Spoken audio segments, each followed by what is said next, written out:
नमस्कार विद्यार्थी मित्रहरू, आज हामी रीतिवादका बारेमा चर्चा गर्छौं। यस अन्तर्गत हामी रीति के हो, रीतिवादलाई पूर्वीय साहित्य सिद्धान्तमा कसरी स्थापित गरिएको छ, रीतिका प्रकारहरू के कस्ता छन्, यिनै विषयवस्तुमा आज हामी यो कक्षामा छलफल गर्छौं।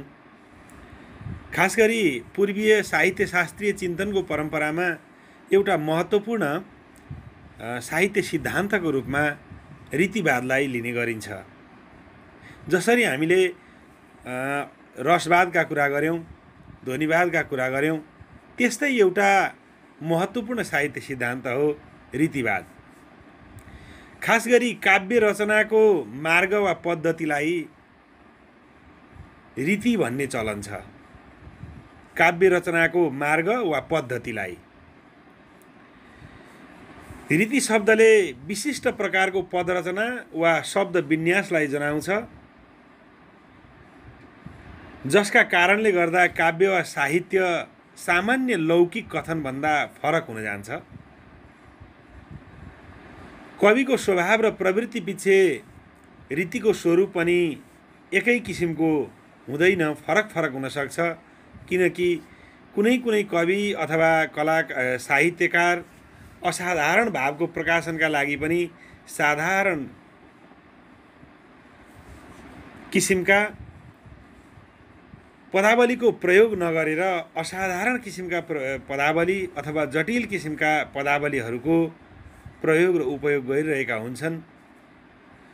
तर कतिपय कवि वा साहित्यकार असाधारण वा जटिल भाव प्रकाशनका लागि पनि सरल पदावलीको उपयोग गरेको हामी पाउँछौँ।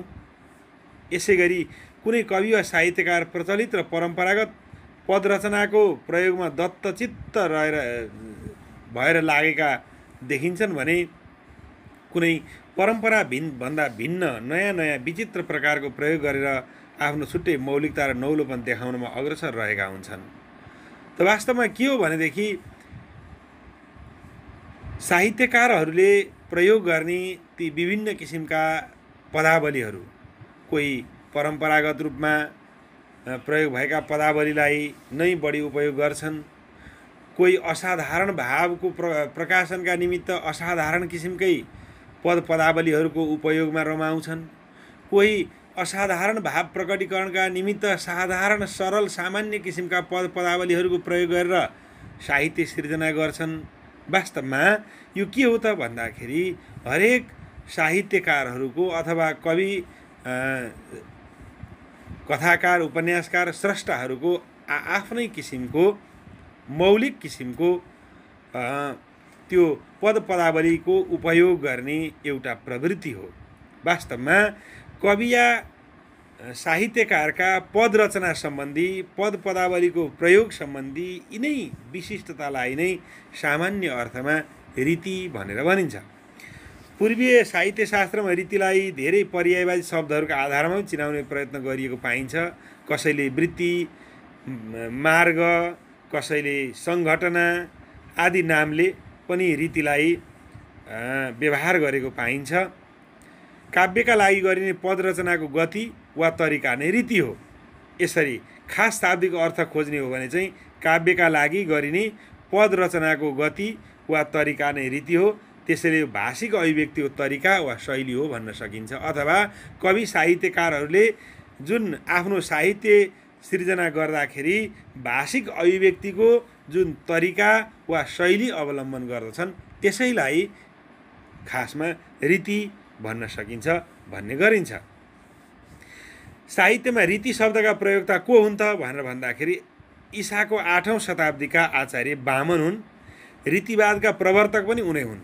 वामन नै रीतिवादका प्रवर्तक हुन्। तर रीतिवादी चिन्तनको परम्परा चाहिँ ईसापूर्व 1औं शताब्दीका भरतमुनिसँगै जोडिएर आएको छ। हामीले रसवादमा भरतमुनिको चर्चा पनि गऱ्यौँ। भरतमुनिले आफ्नो नाट्यशास्त्र लेखेका छन्। त्यो नाट्यशास्त्रमा उनले यी विविध चर्चाहरू गरेको हामी पाउँछौँ।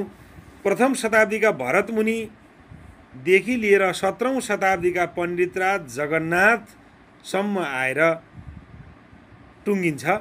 यो रीति चिन्तन अथवा रीतिको चर्चा परिचर्चा पनि भरतमुनिले नाट्यशास्त्रमा प्रवृत्तिको चर्चा गर्ने क्रममा भाषिक प्रवृत्तिको पनि चर्चा गरेर रीतिवादी अवधारणाको सूत्रपात गरेको पाइन्छ। त्यसपछि 6औं शताब्दीका भामहले पदरचनाकै आशयले रीति स्थानमा मार्गको प्रयोग गरेका छन्। यसलाई वैदर्भ र गौडीय गरी दुई भागमा बाँडेर यसको व्याख्या गरेका छन्। यथार्थमा भामहबाटै रीतिवादी चर्चाको प्रारम्भ भएको मानिन्छ। प्रारम्भ चाहिँ भामहबाट भएको मानिन्छ, तर रीतिवादका संस्थापक आचार्य चाहिँ फेरि वामनलाई मानिन्छ। यसै क्रममा 7औं शताब्दीमा बाणभट्टले रीति र मार्ग कुनै नाम नदिई भाषिक प्रयोगको सिलसिलालाई लिएर रीतिवादी चर्चा गरेका छन्। दण्डीले मार्ग नाम दिएर रीतिको विशद व्याख्या गर्नुका साथै नियमबद्ध बनाई वामनका निम्ति पृष्ठभूमि तयार गरिदिएको पाइन्छ।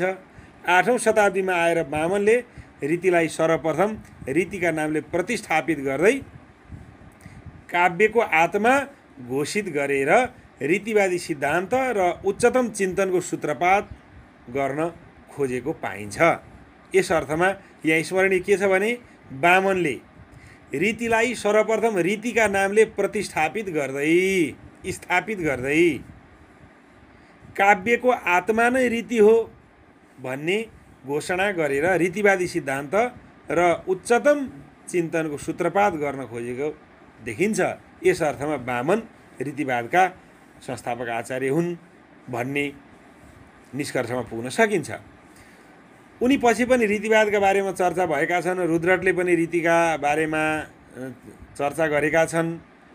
9औं शताब्दीका आनन्दवर्धनले रीतिको सट्टा सङ्घटना नाम दिई त्यसको गम्भीर चर्चा गरेर वामनको रीतिवादी काव्यात्माको महललाई चर्काइदिएको अवस्था पनि पाइन्छ।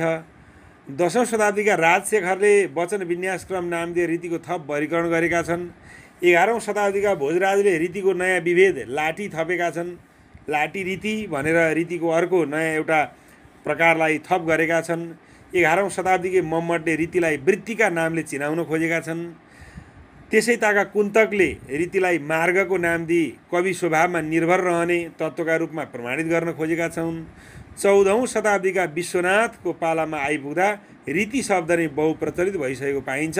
17औं शताब्दीका जगन्नाथमा आएर यसको चर्चा गर्ने दीर्घ परम्पराले विश्राम लिएको अवस्था देखिन्छ। यसरी प्रथम शताब्दीका भरतमुनिदेखि लिएर 17औं शताब्दीका आचार्य जगन्नाथसम्म आइपुग्दाखेरि रीतिको विभिन्न समयमा विभिन्न किसिमका चिन्तन चर्चा परिचर्चाहरू भएको अवस्था हामी पाउँछौँ।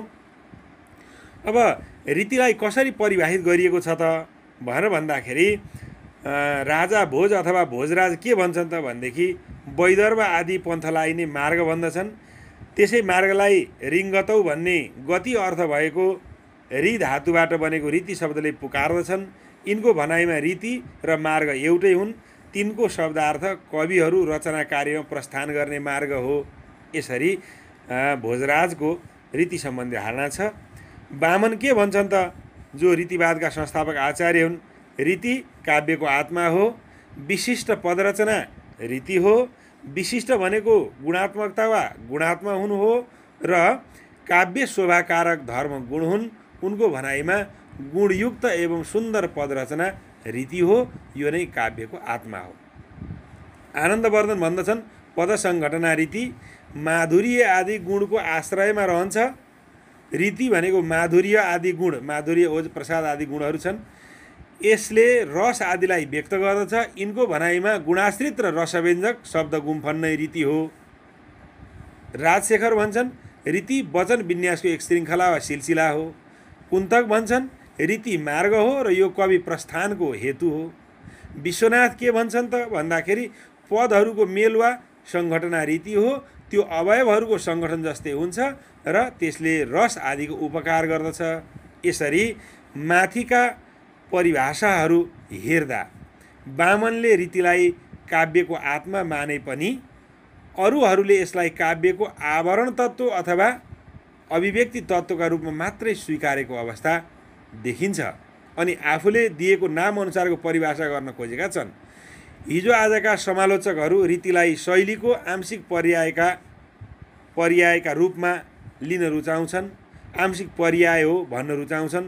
त्यसै अनुसार व्यवहार पनि गरेको पाइन्छ।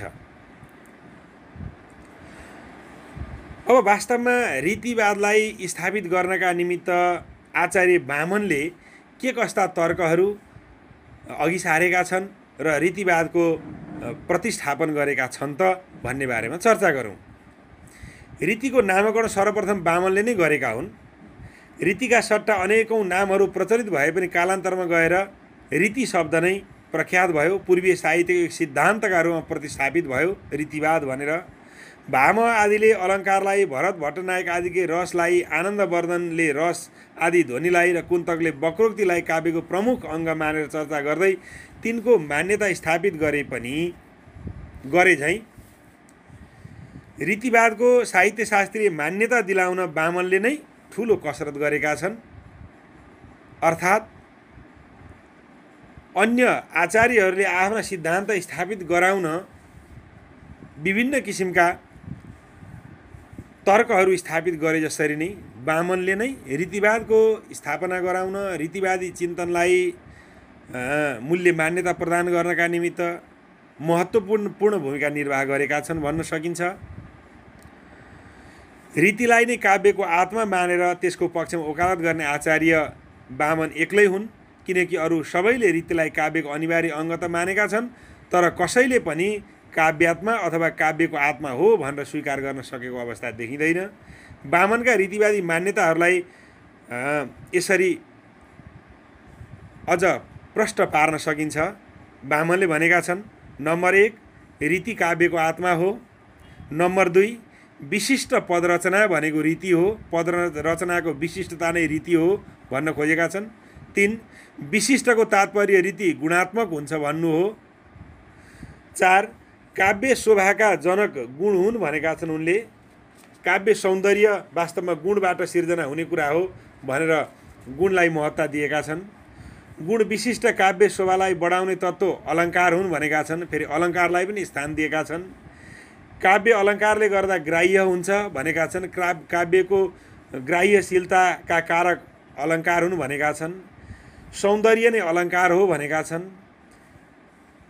यसरी अलङ्कारको एक अर्थ सौन्दर्य हो र अर्को अर्थ यमक उपमा आदि सौन्दर्यवर्धक तत्त्व हुन् भनेर वामनले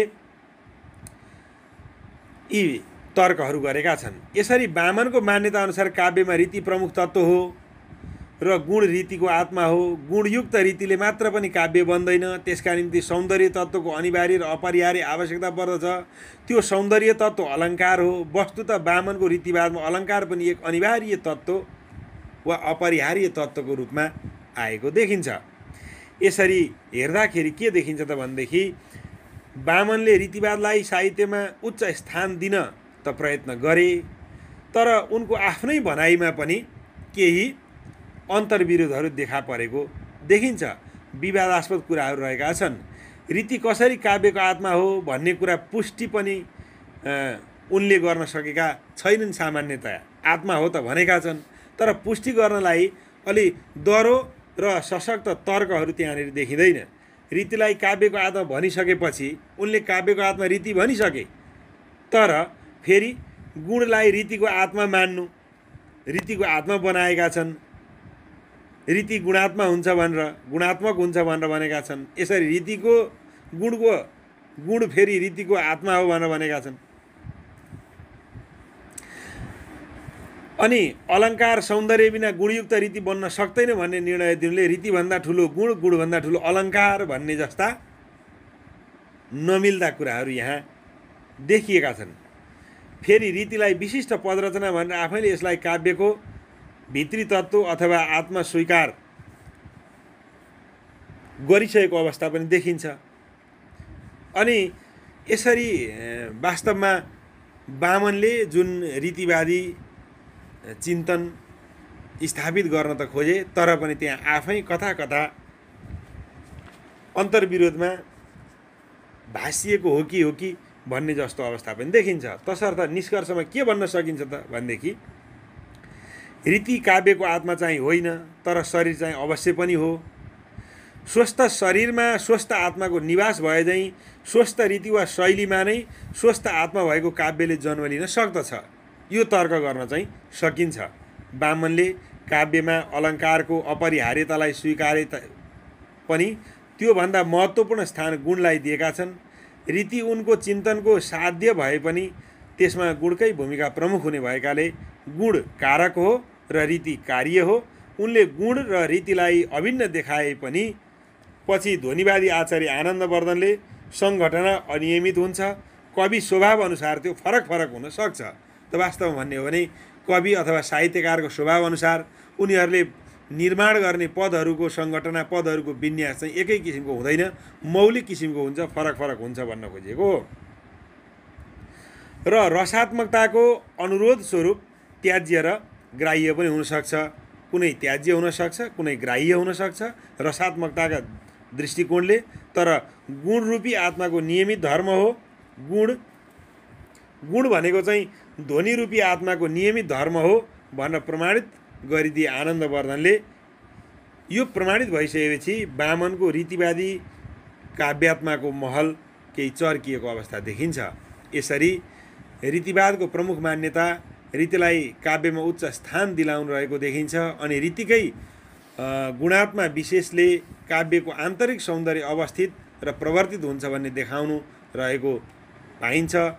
अन्ततः के भन्न सकिन्छ भने रसादी ध्वनिवादी मान्यताको स्थापनाले रीतिलाई काव्यको अभिव्यक्तिगत बाह्य तत्त्वका रूपमा सीमित गरिदिएको छ। जसरी वामनले रीति काव्यको आत्मा हो भनेर भित्री तत्त्वका लागि दाबी प्रस्तुत गरे तापनि, तर्क गरे तापनि, ध्वनिवादी आचार्य आनन्दवर्धनले आफ्नो ध्वन्यालोक नामक ग्रन्थमा जुन ढङ्गले व्याख्या गरेका छन् त्यसबाट अलिकति रीति चाहिँ काव्यको आत्मा भन्दा पनि यो चाहिँ बाह्य तत्त्व हो भन्ने कुरा देखा परेको छ। काव्यको आत्मा रूपी रस आदि ध्वनिको आवश्यकता र आग्रह तथा कवि स्वभाव अनुसार परिवर्तन हुन सक्ने अस्थिर तत्त्वका रूपमा समेत रीतिलाई परिणत गरिदिएको छ। यसरी रीतिका बारेमा हामीले सरसर्ती अवधारणा बनाउन सक्छौँ। र खास गरी अब रीतिका विभिन्न प्रकारहरू छन्। आचार्यहरूले रीतिका विभिन्न प्रकारहरूका बारेमा चर्चा परिचर्चाहरू गरेको पाइन्छ।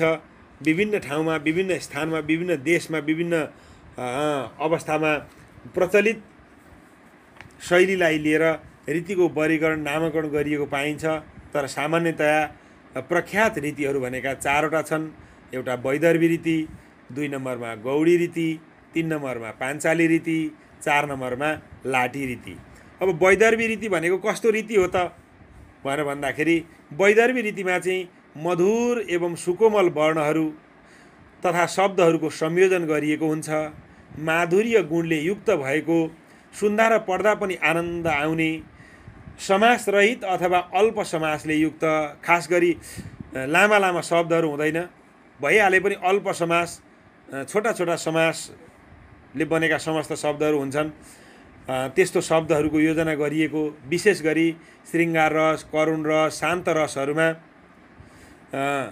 प्रयोग हुने, प्रभावशाली रूपमा अभिव्यक्त हुन सक्ने रीतिलाई चाहिँ वैदर्भी रीति भनेर भनिएको पाइन्छ। यो चाहिँ श्रृङ्गार, करुण र शान्त रसमा प्रयोग हुन्छ भनेर मानिएको छ। अब यसलाई उद्भटले उपनागरिका वृत्ति र कुन्तकले सुकुमार मार्ग भनेर पनि चिनाएका छन्। यसको उदाहरण कस्तो हुनसक्छ त भनेदेखि लक्ष्मीप्रसाद देवकोटाको एउटा कविता छ, त्यसमा हामी वैदर्भी रीति पाउन सक्छौँ। उदाहरण यस्तो छ, विमान खासा मनको लिकन, म चन्द्र तारा पृथ्वी घुमिकन, बिहारको मोज मजा लुटिकन, फर्कन्छु फेरि उही रम्य आँगन। अब मालप्रसाद घिमिरेको एउटा कवितामा पनि यो वैदर्भी रीति पाउन सकिन्छ। जस्तै, मान्छे हो अहिले अमङ्गल अहो, भन्छौ मलाई किन, यही कालो निसीमा छिपाई मुखयो, देऊ मलाई रुन। हे नारायण के भयो जुन कुरा, हुन्थे नहोस् त्यही भयो, छैनौ हे सगिनी तिमी कि अहिले, संसार नै छैन यो। छैनौ हे सगिनी तिमी कि अहिले संसार नै छैन यो। अब गौडी रीति कस्तो हो त? गौडी रीति भन्दाखेरि कठोर वर्णहरू संयोजित भएर बनेका शब्दहरू गौडी रीतिको निर्माण हुन्छ। भनाइको मतलब गौडी रीति चाहिँ कठोर वर्णहरूको संयोजन भएर बनेका शब्दहरू मिलेर वास्तवमा जब कविता साहित्य सिर्जना हुन्छ भने त्यहाँ गौडी रीति पाइन्छ। खास गरी डरलाग्दा विषयवस्तुहरूको वर्णनमा बढी उपयोगी मानिन्छ गौडी रीति। वीर रस, रौद्र रस, विभत्स रस, भयानक रसको अभिव्यक्तिमा यो रीति बढी उपयोगी मानिन्छ। यसमा ओज गुणको बाहुल्य हुन्छ। समासयुक्त पदरचनाको अपेक्षा गरिन्छ। यसलाई उद्भटले परुष वृत्ति र कुन्तकले विचित्र मार्ग भनेर चिनाएका छन्। विचित्र शब्दले शैलीको जटिलता र कृत्रिमताको सङ्केत गर्दछ। यसको उदाहरण यस्तो हुन सक्दछ: